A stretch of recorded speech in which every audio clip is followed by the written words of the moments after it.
Only on 5 tonight, Medford Police Lieutenant Mike Boudreau says roughly 90% of the criminals in our community are people they've dealt with before. But no matter how many times these criminals reoffend, even if convicted of felonies, most won't be off the streets for long. NBC5's Cassie Nelson joins us with the details. The Medford Police Department posts nearly every day on their Facebook page updates on crime and suspected criminals in our community. If you follow the department, you may notice some of those same names popping up over and over. A battle between officers and the same group of people, creating most of the havoc.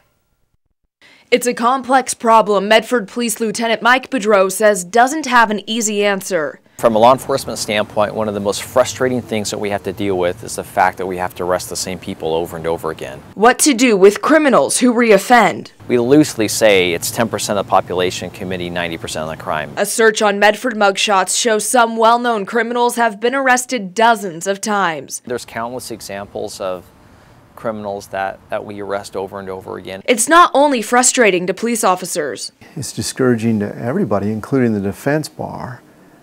The general public, I'm sure, is discouraged about it. You want to see people, you want to see them being held accountable, but you also want to see them change their lifestyles. Jackson County Circuit Court Judge Tim Barnack says many times when he sees reoffenders, they're caught up in drugs. But someone who's been convicted of possession of methamphetamine, a felony crime, is only looking at days in jail, even if it's their 50th possession conviction. Most drug charges are possession charges. The smaller possession charges are C felonies, and they're in the lower end of the category. Usually we put them in jail for 10 days. But jail sentences increase when the crime is against another person. Oregon's sentencing grid block factors in criminal history and crime severity. Barnack says he has to follow it closely. There have been a lot of people that I want to send up in state, but the law is the law is the law. I've got to follow it, and that's what I'm going to do.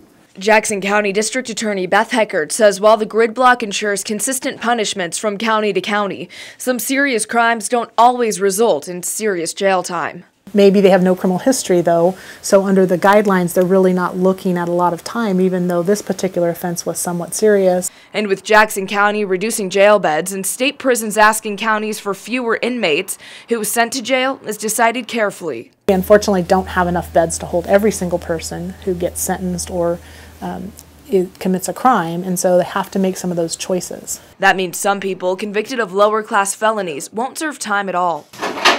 If we could correct their behavior, get them locked up, I think then we will start to see some significant changes in our crime rate. But the reality is that we just don't have that as an option. In addition to Jackson County's 3 drug courts, both Heckert and Barnack hope Jackson County's new mental health court can help provide more support and services to those who need it and get them out of the system for good. In studio, Cassie Nelson, NBC5 News.